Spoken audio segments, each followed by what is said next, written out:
Hanung dan Rohadi adalah dua sahabat sejak kecil yang tumbuh bersama di Kampung Sabar. Harum, kebersamaan mereka dikenal warga karena keisengan dan kedekatan yang tidak terpisahkan. Namun, semuanya berubah ketika Rohadi meninggal dunia akibat jatuh dari pohon kelapa. Kejadian itu menghancurkan batin Hanung hingga ia menarik diri dari lingkungan dan hidup dalam kesedihan yang dipendam terlalu lama. Atas dorongan orang tuanya, Hanung merantau ke Sumatera untuk bekerja dan perlahan membangun hidup baru.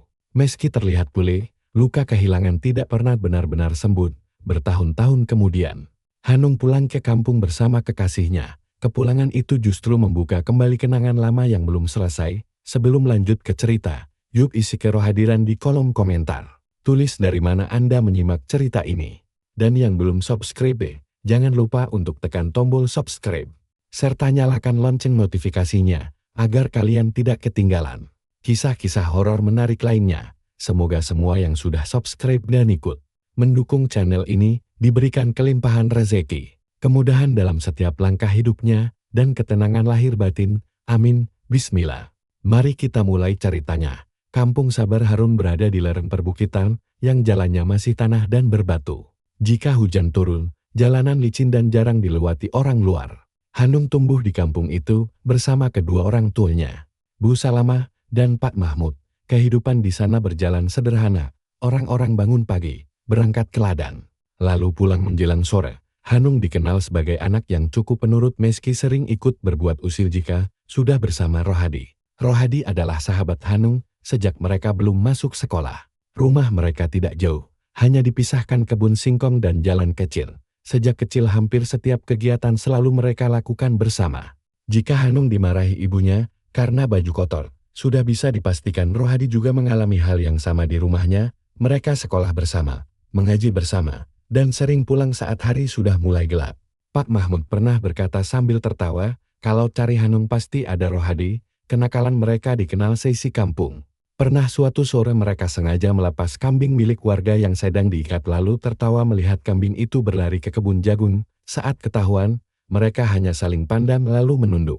Kalian ini ada-ada saja, kata pemilik kambing sambil menghela napas. Hanung dan Rohadi hanya menjawab pelan, maaf, Pak. Setelah itu mereka lari dan bersembunyi di balik rumpun bambu sambil tertawa tertahan. Saat mengaji di surau, mereka sering duduk di barisan belakang. Jika Ustaz lenggar, Rohadi mentolek Hanung lalu berbisik, Han, nanti pulang kita mandi di sungai. Hanung mengangguk cepat. Pernah juga mereka sengaja datang terlambat lalu pura-pura salah baca agar teman lain ikut tertawa. Bu Salamah sering mengingatkan, ngaji yang benar, jangan main-main. Hanung hanya mengangguk sementara Rohadi tersenyum lebar. Di sawah dan kebun mereka juga sering membuat ulah kecil. Pernah mereka memasang tali di jalan setapak hingga membuat Pak RT hampir tersandung. Untung saja tidak jatuh. Setelah kejadian itu, Pak RT memanggil mereka berdua. Kalian ini tidak capek bikin orang kaget? Rohadi menjawab santai. Cuma main, Pak. Hanung ikut menunduk. Meski di dalam hati menahan tawa. Mereka berjanji tidak mengulangi meski keesokan harinya sudah membuat ulah lain yang tidak kalah usil. Meski dikenal bandel, kedekatan mereka tidak pernah dipisahkan masalah. Mereka tidak pernah bertengkar besar atau saling menjauh. Jika salah satu dimarahi orang tua, yang lain pasti ikut menemani. Suatu malam, Hanung duduk di teras rumahnya bersama Rohadi.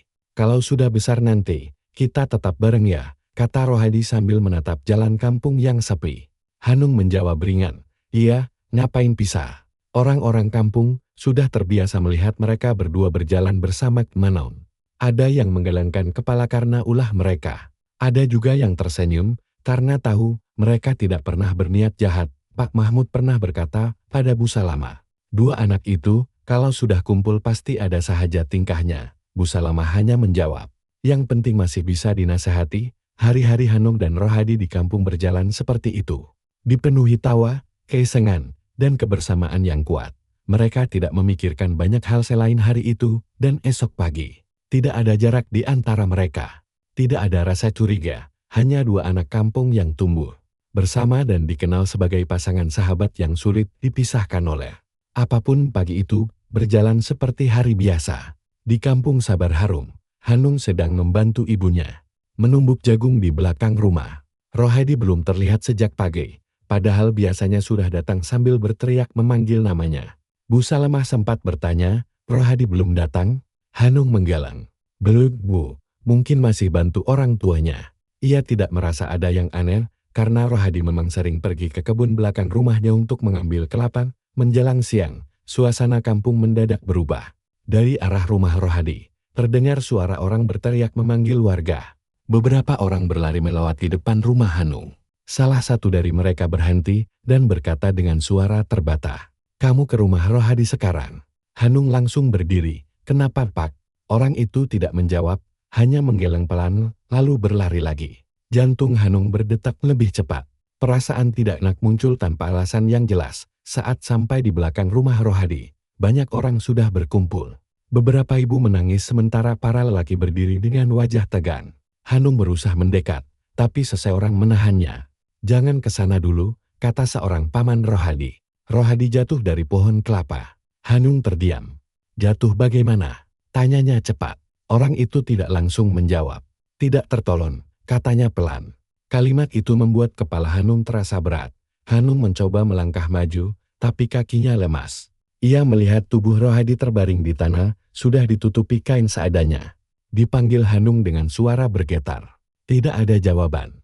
Ia berlutut, tangannya gemetar. "Tadi pagi masih baik-baik saja," katanya berulang kali seolah berbicara pada dirinya sendiri. Seorang warga berkata, "Katanya Rohadi naik sendiri mau ambil kelapa. Tidaknya yang tahu jatuhnya bagaimana." Kata-kata itu tidak masuk ke kepala Hanung.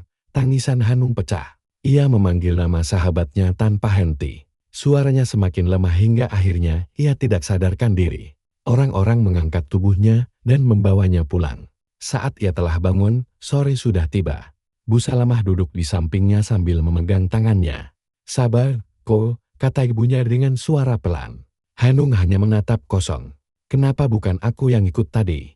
ucapnya lirih. Tidak ada yang menjawab. Malam harinya rumah Rohadi dipenuhi orang doa dibacakan bergantian. Handuku duduk di sudut ruangan menunduk dan hampir tidak bicara. Beberapa orang kampung berbisik-bisik, ada yang berkata pohonnya tinggi. Ada juga yang berkata, Rohadi itu biasa naik. Harusnya hafal. Semua suara itu terdengar jelas, di telinga Hanung membuat kepalanya semakin penuh. Ia merasa bersalah, karena tidak bersama Rohadi pagi itu. Padahal biasanya mereka selalu pergi berdua.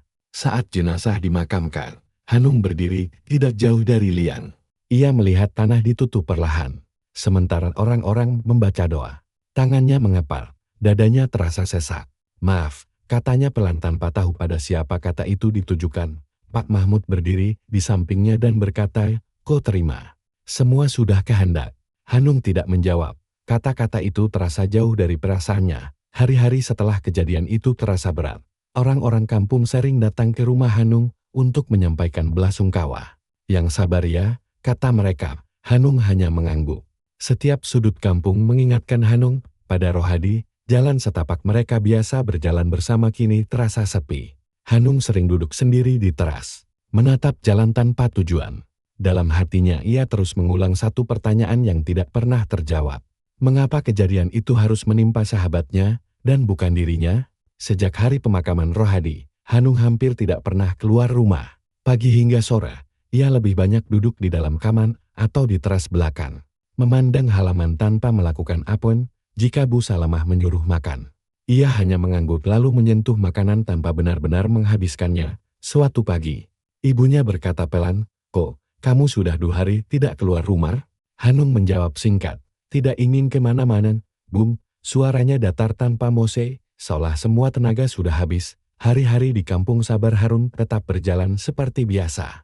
Tetapi bagi Hanung semuanya terasa berbeda. Anak-anak lain masih bermain di jalan, suara orang dari ladang masih terdengar. Namun ia memilih menutup pintu. Beberapa teman sebaya datang memanggil dari depan rumah. "Kak, ikut ke sungai," teriak salah satu dari mereka. Hanung tidak menjawab.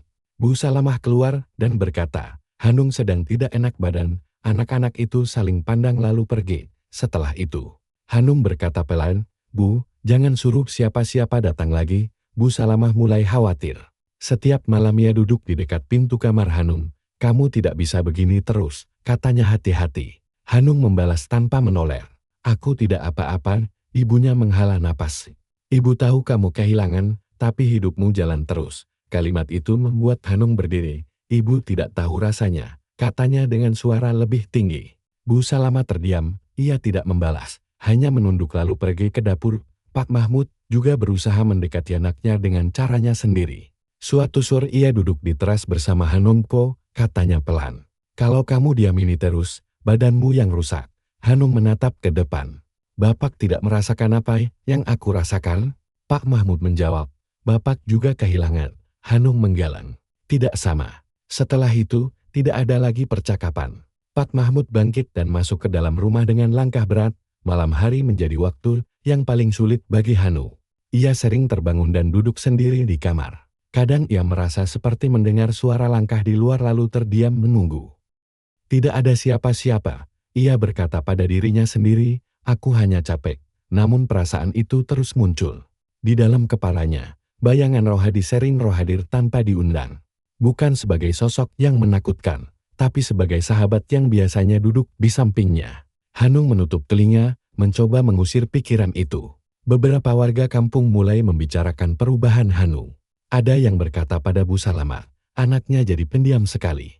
Ada juga yang menyarankan untuk dibawa ke orang pintar. Bu Salamah menolak halus. Biar kami urus sendiri. Namun kata-kata orang itu sampai ke telinga Hanung. Ia merasa kampung yang dulu ramah kini penuh tatapan. Jika ia keluar sebentar, ia merasa semua orang memperhatikannya. Kenapa mereka melihatku begitu? Gumamnya suatu sore, malam hari, Pak Mahmud kembali mencoba berbicara. Kau, besok ikut Bapak ke ladang. Hanung menggeleng. Tidak, Pak Mahmud menahan emosi. Kamu mau sampai kapan di Suma? Hanung menjawab lirih. Sampai aku siap. Jawaban itu membuat Pak Mahmud terdiam. Ia menyadari tidak ada kata yang bisa langsung mengubah keadaan anaknya. Ia hanya berkata, kalau kamu butuh bicara, Bapak ada. Hari-hari berikutnya tidak banyak berubah. Hanung tetap mengurung diri. Pikirannya dipenuhi rasa kehilangan dan marah pada keadaan. Ia merasa tidak ada satupun orang yang benar-benar mengerti isi kepalanya. Rumah yang seharusnya menjadi tempat paling aman justru terasa sempit. Kampung yang dulu penuh tawa kini terasa menekan. Hanung duduk sendirian di kamarnya, menatap dinding, mencoba bertahan dengan perasaan yang terus berputar tanpa henti. Keputusan Hanung untuk merantau tidak datang tiba-tiba. Suatu malam, Pak Mahmud duduk berhadapan dengannya di ruang tengah. Lampu rumah menyala redup. Suasana hening cukup lama sebelum ayahnya bicara. Bapak dapat kabar dari saudara di Sumatera. Di sana lagi butuh tenaga kerja, kata Pak Mahmud pelan. Hanung menunduk. Bapak tidak memaksa, tapi mungkin kamu perlu keluar dari sini. Hanung diam cukup lama sebelum akhirnya menjawab singkat. Kalau itu bisa bikin Bapak dan Ibu tenang, aku ikut. Hari keberangkatan terasa berat. Bu Salamah menyiapkan bekal dengan tangan kebetar. Makan yang teratur, katanya berulang kali. Hanung mengangguk. Saat akan naik kendaraan, ia menatap rumahnya lama. Tidak ada kata pamit yang panjang, Pak Mahmud hanya menepuk bahunya. Jaga diri, ucapnya. Hanung menjawab. Iya, Pak. Kendaraan berjalan, meninggalkan kampung dan untuk pertama kalinya Hanung merasa benar-benar sendirian. Perjalanan menuju Sumatera memakan waktu lama. Di perjalanan Hanung lebih banyak diam, orang-orang di sekitarnya saling berbincang. Tapi ia memilih menatap keluar. Dalam pikirannya, wajah kampung dan rumah terus muncul, lalu berganti dengan kenangan bersama Rohadi. Sudah cukup, gumamnya pelan, seolah menegur dirinya sendiri. Ia mencoba memejamkan mata, agar pikirannya berhenti. Sesampainya di perkebunan sawit, Hanung langsung merasakan perbedaan. Udara terasa berat. Pekerjaan dimulai sejak pagi dan hampir tidak ada waktu untuk duduk santai. Mandor berkata tegas, di sini kerja tidak boleh malas. Hanung jawab singkat, siap. Hari-hari pertama diisi dengan rasa pegal dan lelah. Malam hari tubuhnya sakit, tapi pikirannya justru semakin ramai. Ia sering terbangun dan duduk diam di barak mendengarkan suara orang lain tertidur. Beberapa pekerja mencoba mengajak bicara. Kamu dari Jawa? Tanya seorang pria. Hanung mengangguk. Nama siapa Hanung? Percakapan berhenti di situ. Ia tidak pandai membuka obrolan. Kesepian terasa jelas meski ia berada di tengah banyak orang. Kadang ia berkata dalam hati, di kampung aku tidak pernah sendirian seperti ini, namun, ia tidak pernah mengucapkannya keras-keras. Waktu berjalan, Hanung mulai terbiasa dengan pekerjaan. Tangannya kasar, tubuhnya lebih kuat. Ia mulai bisa tertawa kecil saat istirahat. Di tempat itulah ia mengenal seorang perempuan asli Sumatera yang bekerja di dapur pekerja. Perempuan itu menyapanya lebih dulu. "Kamu pendiam sekali," katanya. Hanung menjawab canggung. "Biasa." Perempuan itu tersenyum. "Namaku Rini." Sejak itu mereka sering berbincang singkat saat makan. Rini tidak banyak bertanya tentang masa lalu Hanung. Ia hanya berkata, "Kalau capek, jangan dipenam sendiri." Kalimat sederhana itu membuat Hanung merasa diperhatikan. Ia mulai menunggu waktu makan bukan hanya untuk mengisi perut, tapi juga untuk bertukar cerita ringan. Untuk pertama kalinya setelah sekian lama, Hanung merasa pikirannya sedikit lebih ringan. "Mungkin aku bisa hidup normal lagi," ucapnya dalam hati. Namun perasaan itu tidak datang tanpa beban. Setiap kali Hanung tertawa, ada suara kecil di kepalanya yang berkata, "Kamu melupakan." Saat ia merasa senang, rasa bersalah muncul tanpa diminta. Suatu malam ia berkata pelan pada dirinya sendiri, "Aku tidak berniat melupakan." Siapun ia duduk lama menatap lantai barak mencoba menenangkan. Pikirannya hari-hari di Sumatera terus berjalan. Hanung bekerja, berbincang, dan perlahan membangun hidup baru. Dari luar ia terlihat baik-baik saja. Namun di dalam ada bagian dirinya yang tetap diam dan tertutup. Ia memilih terus melangkah bukan karena sudah pulih, tetapi karena ia tidak tahu cara berhenti tanpa kembali tenggelam dalam pikirannya sendiri. Keinginan Hanung untuk pulang muncul tanpa rencana panjang. Suatu malam di barak, ia berkata pada Rini, "Aku ingin pulang sebentar ke kampung." Rini menatapnya lalu bertanya, "Sudah lama?" Hanung mengangguk beberapa tahun. Rini tidak banyak bertanya. Ia hanya berkata, "Kalau memang ingin pulang, aku ikut." Kalimat itu membuat Hanung terdiam cukup lama. Ia senang, tapi di saat yang sama dadanya terasa tidak nyaman. Perjalanan pulang terasa berbeda dari saat ia berangkat dulu. Jika dulu ia pergi dengan kepala penuh beban, kali ini ia pulang membawa seseorang dan perasaan yang belum sepenuhnya ia pahami. Saat kendaraan mulai memasuki wilayah kampung, Hanung melihat jalan tanah yang ia kenal sejak kecil. Ia berkata pelan, "Itu warung Pak Darto masih ada." Rini tersenyum kecil, "Kampungmu sepi." Hanung hanya mengangguk. Ada rasa asin meski ia tahu setiap sudut jalan itu. Saat tiba di rumah, Bu Salamah langsung keluar. "Kau?" panggilnya tidak yakin. Hanung tersenyum kaku. "Iya, Bu." Ibunya memeluknya erat. "Pak Mahmud menyusul dari dalam rumah. Akhirnya pulang juga," katanya sambil menepuk bahu Hanung. Suasana menjadi hangat. Rini disambut dengan ramah. Namun di balik senyum itu, Hanung merasa ada bagian dalam dirinya yang menegang sejak kakinya menginjak halaman rumah. Malam pertama di rumah, Hanung sulit tidur. Ia mendengar suara kampung yang dulu sangat ia kenal. Rini berkata pelan, "Kamu tidak apa-apa?" Hanung menjawab singkat, "Tidak apa-apa." Ia berbalik menghadap dinding. Dalam pikirannya, bayangan masa lalu muncul tanpa diminta. Setiap sudut rumah mengingatkannya pada kebiasaan lama, termasuk waktu-waktu ia menunggu Rohadi datang memanggil dari luar. Keesokan harinya beberapa warga datang berkunjung.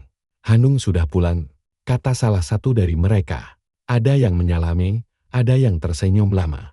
Di sela-sela percakapan, Hanung menangkap bisikan pelan. "Itu Hanung sahabatnya Rohadi." Ada juga yang berkata sudah lama tidak kelihatan. Hanung pura-pura tidak mendengar. Ia memilih duduk diam di samping Rini. Saat berjalan keliling kampung, Hanung merasa langkahnya berat. Ia melewati jalan setapak yang dulu sering ia lalui bersama Rohadi. Rini berkata, "Kamu kelihatan capek." Hanung menjawab, "Sedikit." Ia berhenti sejenak menatap jalan itu tanpa bicara. Ada perasaan bersalah muncul, karena ia kembali membawa kebahagiaan ke tempat yang menyimpan kenangan pahit. "Apa aku salah pulang?" gumamnya dalam hati. Sore hari Pak Mahmud mengajak Hanung duduk di teras. "Bapak senang kamu pulang?" Katanya. "Aku juga, Pak." Pak Mahmud melanjutkan. "Tapi wajahmu kelihatan berat." Hanung terdiam. "Ada yang belum selesai di sini," ucap Pak Mahmud pelan. Hanung mengangguk. Meski tidak menjelaskan apapun, ia sendiri tidak tahu harus mulai dari mana. Malam berikutnya, Hanung mendengar suara orang lewat di depan rumah. Ia menoleh tapi tidak melihat siapun. Ia menarik napas panjang dan berkata pelan, "Hanya lelah." Rini mendekat. "Kalau tidak nyaman, kita bisa kembali," katanya. Hanung menggelang. Belum, ia merasa harus bertahan meski perasaan tidak nyaman terus muncul tanpa alasan yang jelas. Hari-hari berikutnya, Hanung berusaha bersikap normal. Ia membantu orang tuanya, menyapa warga dan tersenyum jika diajak bicara. Namun setiap kali sendirian dadanya terasa sesak. Kampung yang dulu terasa aman kini membuatnya sering waspada. Ia tidak tahu penyebabnya. Hanya merasa ada sesuatu yang terus mengusik pikirannya sejak ia kembali. Hanung memilih diam berharap perasaan itu akan hilang dengan sendirinya. Pagi itu, Hanung berangkat ke ladang jagung sendirian. Rini sedang membantu Bu Salaman di rumah. Sementara Pak Mahmud sudah lebih dulu ke sawah. Hanung berkata sebelum berangkat, "Aku ke ladang sebentar." Ibunya mengangguk. "Jangan lama-lama." Hanung menjawab, "Iya." Bu, ia menyalakan motor dan melaju pelan menyusuri jalan tanah yang di kiri kanannya dipenuhi kebun warga. Jalan itu sepi. Hanya sesekali terdengar suara burung dan gesekan dedaunan tertiup angin. Belum sampai setengah perjalanan, motor Hanung mulai terasa berat. Mesin tersendat lalu mati mendadak. Hanung menurunkan kaki dan mencoba menyalakan kembali. "Ayo hidup," katanya sambil menarik gas. Mesin hanya berbunyi pendek lalu kembali diam. Hanung mencoba lagi beberapa kali hingga akhirnya menyerah. Ia menghela napas dan berkata pelan, "Kenapa harus sekarang?" Ia turun dari motor dan mulai mendorongnya berharap menemukan rumah warga atau orang yang lewat. Semakin jauh ia mendorong, jalan justru semakin sepi. Matahari mulai terasa panas. Keringat membasahi punggungnya, tangannya pegal, napasnya berat. "Sedikit lagi," gumamnya. Akhirnya ia melihat sebuah gubuk kecil di pinggir jalan biasa dipakai petani berteduh. Hanung mendorong motor ke dekat gubuk lalu duduk di balok kayu. Ia meneguk air minum sambil memijat kakinya. "Nanti juga ada orang lewat," katanya pada dirinya sendiri. Beberapa menit berlalu, tanpa suara apapun, Hanung menatap jalan di depannya. Merasa waktu berjalan lambat, tiba-tiba terdengar suara motor dari kejauhan. Hanung berdiri. "Untung ada orang," katanya. Motor itu semakin dekat. Saat pengendaranya terlihat jelas, tubuh Hanung langsung kaku. Motor berhenti tepat di depannya. Pria itu menurunkan kaki dan tersenyum. "Kok?" katanya ringan. Suara itu sangat dikenal Hanung. Hanung menatap wajah itu lama. "Dia," ucapnya pelan, hampir tidak terdengar. Pria itu tertawa kecil. "Kenapa bengong begitu?" Hanung mundur satu langkah. Ramu suaranya tercekak. Pria itu menepuk jok motornya. "Motormu mogok." Hanung tidak langsung menjawab. Matanya tidak lepas dari wajah itu. Semua terlihat sama seperti yang ia ingat. "Ini Rohadi," gumamnya dalam hati berulang kali. "Aku kira kamu tidak pulang," kata Rohadi santai. Handoku menelan ludah. "Kamu dari mana?" tanya akhirnya. Rohadi menjawab singkat. "Dari rumah." Jawaban itu terdengar biasa seolah tidak ada yang aneh. Hanung mengusap wajahnya. "Aku capek," katanya mencoba masuk akal dengan keadaan sendiri. Rohadi tertawa kecil. "Kamu masih saja gampang capek." Handoko duduk kembali di balok kayu. "Motorku mati," katanya. Rohadi mendekat dan melihat mesin. "Sudah biasa," katanya, "nanti saja." Hanung mengangkat kepala. "Nanti," Rohadi menyoler. "Iya, sekarang ikut aku dulu." Hanung terdiam. "Kemana?" tanyanya. Rohadi menjawab ringan.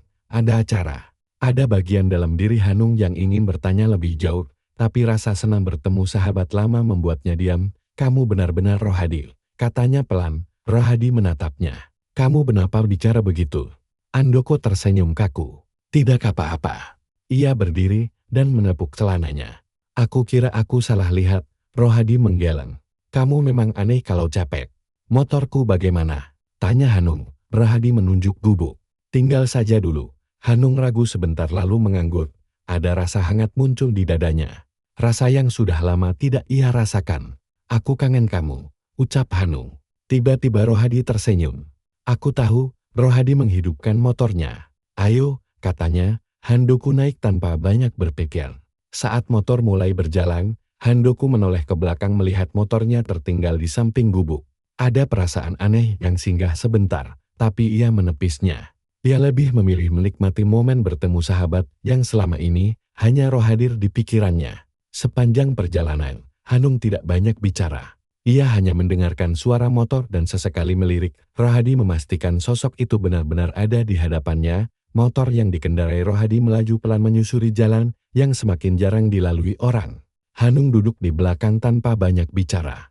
Beberapa kali ia membuka mulut lalu menutupnya lagi. Ada banyak pertanyaan di kepalanya tapi tidak satu pun keluar. Akhirnya Rohadi yang lebih dulu bicara. Kamu kurusan kok, katanya santai. Hanung menjawab pelan, kerja terus. Rohadi tertawa kecil. Dari dulu kamu memang begitu. Jalan yang mereka lewati terasa berbeda dari jalan kampung yang biasa Hanung kenal. Beberapa tikungan terasa lebih panjang, beberapa pohon tampak asing. Hanung menoleh ke kanan dan kiri. Ini lewat mana? Tanyanya. Rohadi menjawab singkat. Jalan pintas. Hanung mengangguk, meski hatinya terasa tidak tenang. Ia mencoba mengingat-ingat tapi tidak menemukan kepastian. Mungkin aku sudah lama pergi, gumamnya dalam hati. Beberapa saat kemudian, Rohadi berkata, kamu datang pas waktunya. Hanung mencondongkan badan sedikit. Waktu apa? Rohadi menjawab ringan. Aku mau menikah. Kalimat itu membuat Hanung terdiam. Nikah? Rohadi mengangguk. Iya, makanya aku jemput kamu. Hanung mencoba tertawa kecil. Kamu tidak pernah bilang apa-apa, Rohadi menjawab. Kamu kan lama tidak di sini. Motor berhenti di sebuah halaman luas. Di depan mereka berdiri bangunan yang terlihat seperti rumah besar. Lampu menyala terang. Ada banyak orang berdiri dan duduk di sekitarnya. Hanung turun dari motor dan melangkah pelan. Ini rumahmu? Tanyanya. Rohadi menjawab. Sekarang iya.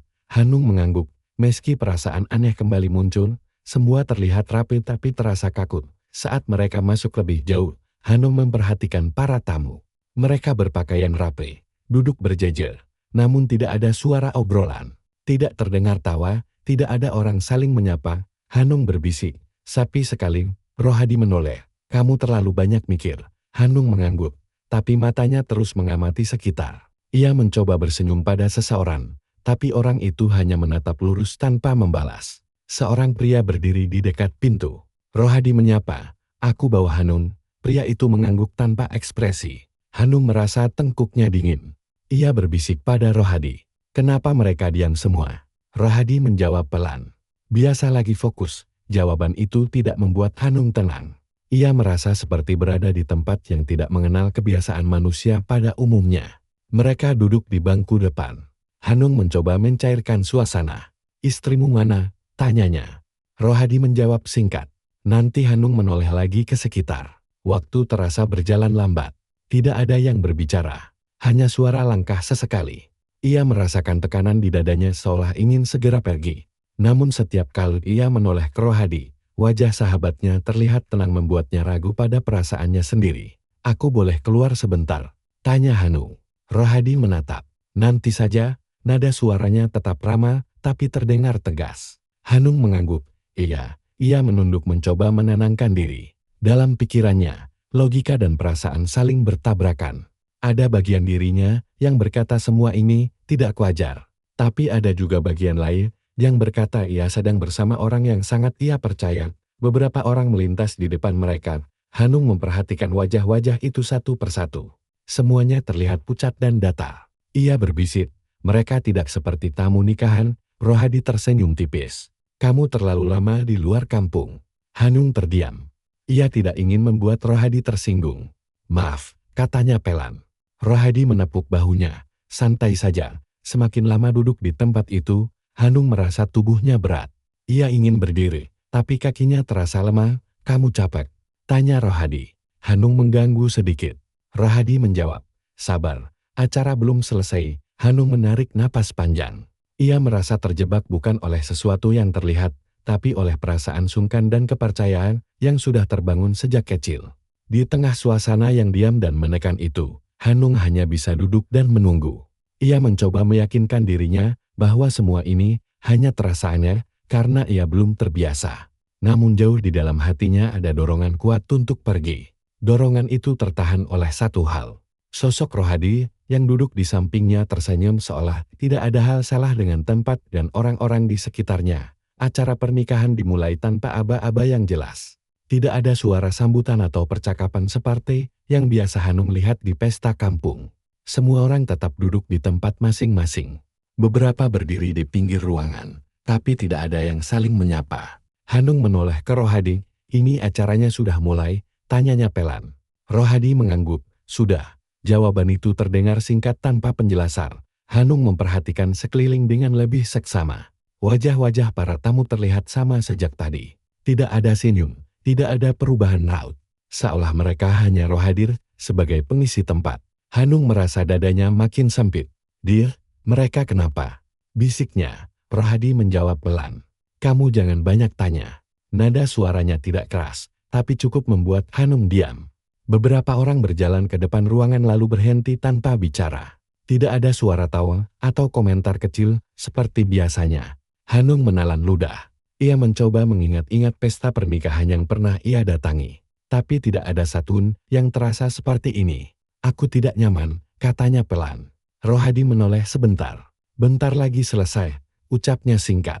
Hanung mulai memperhatikan Rohadi lebih dekat. Wajah sahabatnya terlihat sama, tapi ada sesuatu yang berbeda. Tatapannya kosong, senyumnya jarang muncul. Saat Hanung memanggil namanya, Rohadi selalu menjawab, tapi tidak pernah menatap lama. "Kamu capek?" tanya Hanung. Rohadi menggeleng. Tidak, jawaban itu terdengar datar, tidak seperti Rohadi yang biasa ia kenal. Semakin lama duduk, Hanung merasa waktu berjalan tidak wajar. Ia tidak tahu sudah berapa lama berada di tempat itu. Tubuhnya terasa berat, kepalanya sedikit pusing. Ia mencoba berdiri, tapi Rohadi menahan lengannya. "Duduk saja," kata Rohadi. Hanung menatapnya. "Aku mau keluar." Rohadi menggeleng nanti. Hanung mulai sadar bahwa ia tidak berada di situasi biasa. Perasaan asing berubah menjadi keyakinan bahwa ada yang salah. Ia berbisik pelan, "Ini bukan tempat yang seharusnya." Rohadi tidak menjawab. Ia hanya menatap ke depan. Hanung merasa sendirian meski duduk di samping sahabatnya sendiri. Ia ingin lari, tapi kakinya terasa tidak mau bergerak. Beberapa saat kemudian orang-orang mulai berdiri dan berjalan ke arah pintu tanpa bicara. Rohadi berdiri dan berkata, "Sudah selesai." Hanung menghela nafas lega. "Kita pulang sekarang?" tanyanya. Rohadi mengangguk. "Iya." Mereka berjalan keluar. Hanung menoleh ke belakang, melihat ruangan itu kosong perlahan. Tidak ada satu suara yang tertinggal. Di luar udara terasa berbeda. Hanung merasa lebih ringan tapi juga lemas. Rohadi menuntunnya ke motor. "Kamu kelihatan pucat," kata Rohadi. Hanung menjawab lirih. "Aku capek." Rohadi mengangguk. "Aku antar pulang." Hanung tidak membantah. Ia naik ke motor tanpa banyak berpikir. Perjalanan terasa lebih singkat dari sebelumnya. Hanung memejamkan mata beberapa kali lalu membukanya lagi. Pandangannya mulai kabur. "Dir, sebentar lagi sampai," tanyanya dengan suara lembah. Rohadi menjawab, "Sudah dekat." Hanung mengangguk. "Iya." Mereka berjalan keluar. Hanung menoleh ke belakang melihat ruangan itu kosong perlahan. Tidak ada satu suara yang tertinggal di luar, udara terasa berbeda. Hanung merasa lebih ringan, tapi juga lemas. Rohadi menuntunnya ke motor. "Kamu kelihatan pucat," kata Rohadi. Hanung menjawab lirih, "Aku capek." Rohadi mengangguk. "Aku antar pulang." Hanung tidak membantah. Ia naik ke motor tanpa banyak berpikir. Perjalanan terasa lebih singkat dari sebelumnya. Hanung memejamkan mata beberapa kali lalu membukanya lagi. Pandangannya mulai kabur. "Dir, sebentar lagi sampai," tanyanya dengan suara lemah. Rohadi menjawab, "Sudah dekat." Hanung mengangguk meski ia tidak benar-benar tahu di mana mereka berada. Saat motor berhenti, Hanung membuka mata. Ia mengenali gubuk tempat motornya mogok. "Ini tempat tadi," katanya pelan. Rohadi membantu menurunkannya. "Iya." Hanung mencoba berdiri, tapi tubuhnya goyah. "Terima kasih," ucapnya lir. Rohadi menatapnya lama. "Jaga," katanya singkat. Hanung ingin bertanya banyak hal, tapi lidahnya terasa berat. Pandangannya semakin kabur. Ia duduk di tanah dekat gubuk. Punggungnya bersandar lemah. Dipanggilnya sekali lagi. Rohadi tidak menjawab. Suara motor terdengar menjauh. Hanung mencoba menoleh, tapi kepalanya tidak kuat. Perlahan kesadarannya menghilang meninggalkan pertanyaan-pertanyaan yang belum sempat ia ucapkan. Hanung tidak tahu sudah berapa lama ia tergeletak di dekat gubuk itu. Saat matanya terbuka, pandangannya buram dan kepalanya terasa berat. Ia mendengar suara orang berbicara di sekitarnya. "Masih hidup," kata seseorang. "Ambil air," sahut yang lain. Hanung mencoba bergerak, tapi tubuhnya terasa lemas. "Kok, Hanung?" panggil seorang warga sambil menepuk pipinya pelan.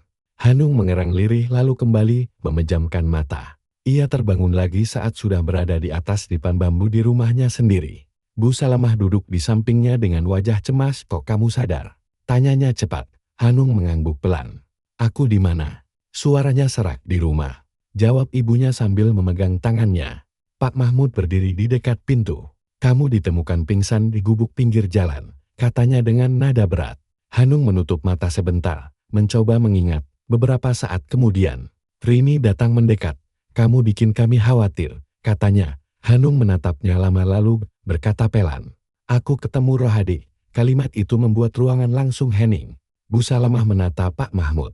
Kok jangan bercanda, ucap ibunya. Hanung menggeleng, aku tidak bercanda. Dia datang naik motor diajak aku. Suaranya mulai gemetar. Pak Mahmud mendekat. Kamu yakin? Hanung mengangguk. Aku duduk di belakang motornya. Dia bilang mau menikah. Bu Salamah mengetuk mulutnya. Rohadi sudah lama tidak ada. Katanya lirih. Hanung mengangkat badan sedikit. Aku tahu tapi aku lihat sendiri. Rini menatap Hanung dengan bingung. Kamu mimpi mungkin, katanya ragu. Hanung menggeleng kuat. Aku ingat jelas bajunya, suaranya. Dia bawa aku ke tempat ramai, ada banyak orang.